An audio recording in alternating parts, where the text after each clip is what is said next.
এরশাদের তৎকালীন সামরিক স্বৈরতন্ত্রকে কাঁপিয়ে শুধু দেয় নাই, পতনের চূড়ান্ত মুহূর্ত তৈরি করেছিল। সেই তৎকালীন সরকার নেতা শহীদ জিহাদের প্রতি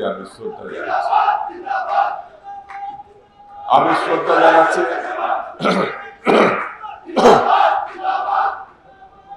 তৎকালীন গণ অভ্যুত্থান রচনায় সুদীর্ঘ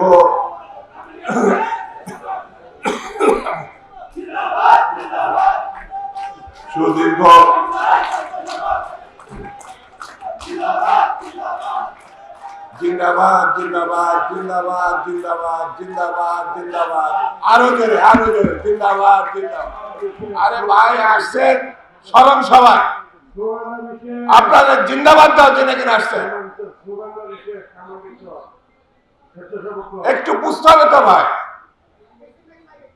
আপনার বক্তাদের বক্তৃতা শোনে, সেই সময় শহীদদের প্রতি শ্রদ্ধা জানান। সমস্ত কাজ ফেলে, সবকিছু ফেলে আপনার কেন এসেছে? শহীদকে স্মরণ করার জন্য। কোন শহীদ? যারা বাংলাদেশকে কাঁপিয়ে দিয়েছিল। আপনাদের পূর্বসূরি, আপনার ছাত্র দল, যুব দল, বিএনপি নেতৃবৃন্দ, স্বেচ্ছাসেবক দল,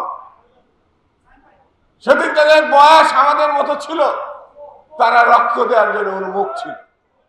তারা বাংলাদেশকে পৃথিবীর বুকে, এই যে আমাদের খোকন, এই যে আমার হাবিব, এই যে আলম, এখানে সবাই বসে আছে।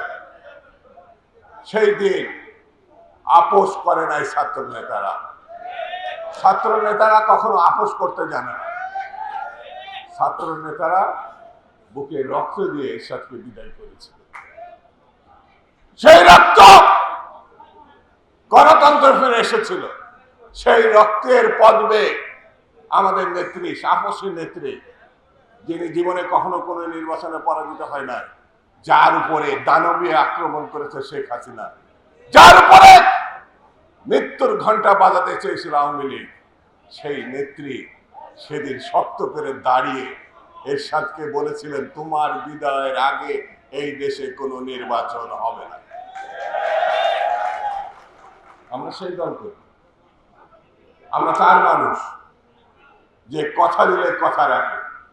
আমরা সেই দল করি যারা ইতিহাসের সেই অমর বাণীর কথা শুনিয়েছে, যেটি হচ্ছে গণতন্ত্র, যেটি হচ্ছে স্বাধীনতা। বন্ধুরা, আজকে আমাদের ঐক্যবদ্ধ থাকতে হবে।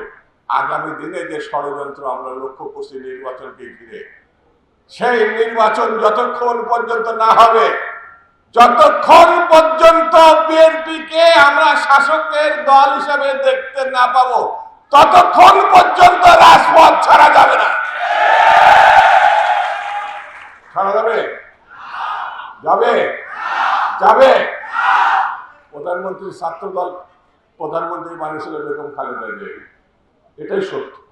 আরেকটি প্রধানমন্ত্রী আমরা বানাতে চাই, নাম কি?